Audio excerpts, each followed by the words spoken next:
Ceci est la manne quotidienne, version audio. Elle a été soigneusement préparée par notre pasteur pour nous aider à grandir spirituellement tout au long d'une année. Aujourd'hui, nous sommes le jeudi 1er septembre 2022. Nous continuons notre thème. Êtes-vous marqué pour votre sécurité?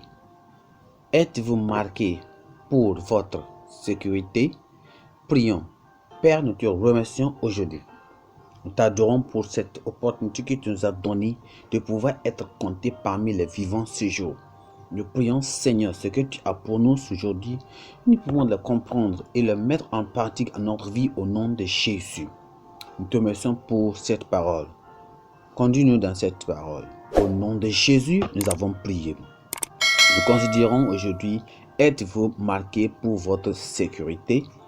Nous considérons notre texte de lecture dans le livre d'Ézéchiel chapitre 9, le verset 5 jusqu'au verset 11. Lisons la Bible ensemble, s'il vous plaît, ouvrez votre Bible. La Bible dit, à partir du verset 5, « Et à mes oreilles, il dit aux êtres, passez après lui dans la ville, et frappez que votre oreille soit sans pitié, et n'ayez point de miséricorde. Tuez, détruisez les vieillards, les jeunes hommes, les vierges, les enfants et les femmes, mais n'approchez pas de quiconque aura sur lui la marque, et commencez par mon sanctuaire. » Ils commencèrent par les anciens qui étaient devant la maison. Mais il leur dit, « Suyez la maison, et remplissez de morts les parvis. Sortez. » Et ils sortirent, et ils frappèrent dans la ville.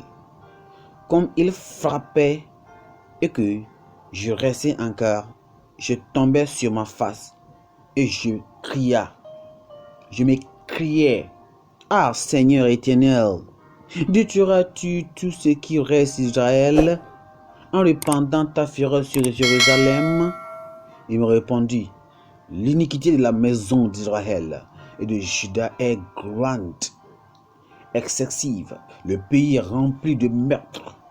La ville est pleine d'injustice. Car ils disent, l'Éternel a abandonné le pays. L'Éternel ne voit rien.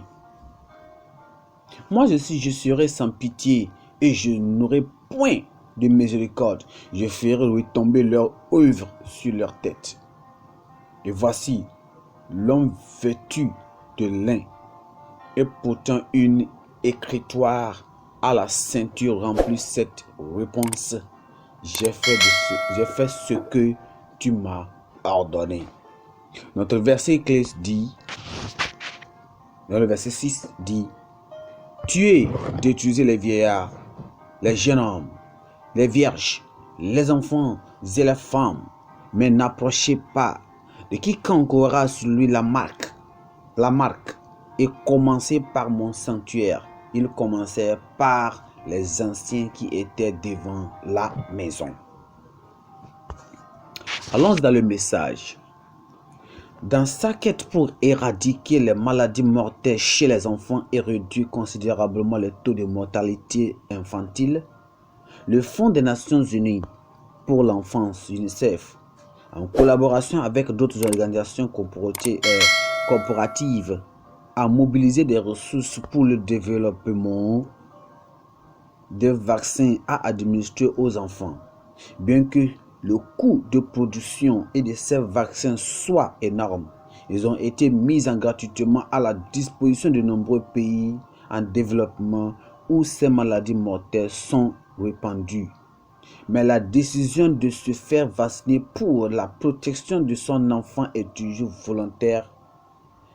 Les statistiques disponibles ont montré cependant que les conséquences ont été fatales pour les parents et les nations qui ont rejeté les vaccins.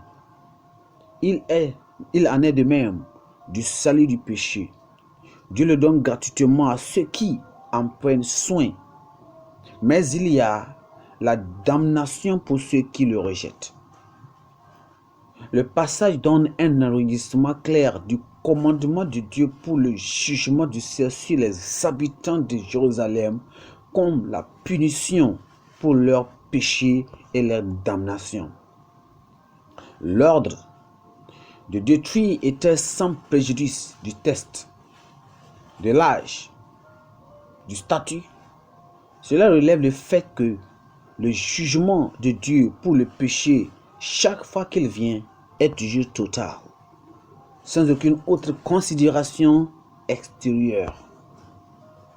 Seule la marque du salut qui est donnée par la purification par le sang de Jésus peut qualifier quiconque pour échapper au jugement de Dieu. La fréquentation régulière de l'Église, le poste occupé dans l'Église et nos activités occupées par l'œuvre de Dieu ne sont pas une garantie de sécurité. Chaque croyant doit éviter l'insouciance et l'excès de confiance en cette fin des temps et d'assurer que son sceau de sécurité est intact. L'intercession pour les pécheurs ou les péchés est plus que jamais pertinent aujourd'hui. Les pécheurs doivent se repentir avant qu'il ne soit trop tard. Il est certain qu'une fois que le moulin du jugement de Dieu commencera à mordre ou à moudre, il n'en aura aucun frein pour le pécheur, quelle que soit sa position ou sa personnalité. Notre pensée du jour dit: le sceau de la mortalité de Dieu protège du jugement divin. Si on doit méditer sur cette question, ou sur ce test, que dirons-nous d'abord?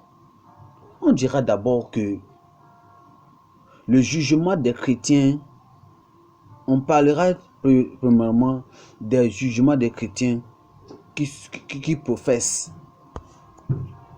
Ça veut dire que le jugement de Dieu commencera par la maison de Dieu. Pourquoi? Parce que la maison de Dieu est un lieu du blé et d'ivraie. Le récipient pour l'honneur et le déshonneur. Les enfants du royaume de Dieu et les enfants du royaume des ténèbres, des justes et des injustes. Deuxièmement, aucun homme naturel, aussi saint soit-il, n'a la prérogative de déterminer une marque de séparation sauf Dieu par son jugement divin. La question qu'on peut se poser, c'est que quand Dieu va se lever pour faire le partage dans une communauté, c'est quand? Mais même si Dieu peut être patient avec un individu, une communauté ou une église pécheur, le temps vient où Dieu juge que l'iniquité de cette communauté est complète ou même excessivement grande devant lui. À ce moment-là, tout ce qui est mal tel que déterminé par Dieu peut arriver. Pour le genre de jugement que Dieu a infligé à Judas, cela arrive encore aujourd'hui de même, si les hommes ne le perçoivent pas. Ou même Dieu maintenant va commencer un jugement, c'est où? Il partira de sa maison. La Bible a dit ça dans Ézéchiel chapitre 9 verset 6. Parce que il dit car le jugement doit commencer par la maison de Dieu. Le jugement et la punition varieront selon ce que connaîtront les gens de la lumière resplandissance de la vérité. Qu'est-ce qui va arriver si ces personnes qui entendent la parole de Dieu n'écoutent pas? Quelles en seront les conséquences? Le temps du jugement est le moment où Dieu marque une séparation entre les vrais justes et les hypocrites de la maison de Dieu et les pécheurs. Deuxièmement, on verra que quand Dieu frappe, les purs sont préservés tandis que les impurs périssent avec le jugement. Quelles sont les implications maintenant? Alors, posons la question de savoir si est-ce qu'on a l'assurance de l'esprit dans notre cœur que notre vie est agréable à Dieu et que nous sommes à l'abri de la colère de Dieu à tout moment, nous allons prier. Louons le Seigneur car il est un Dieu juste. Demandons pardon par le sang de Jésus et l'assurance du pardon après avoir confessé vos péchés.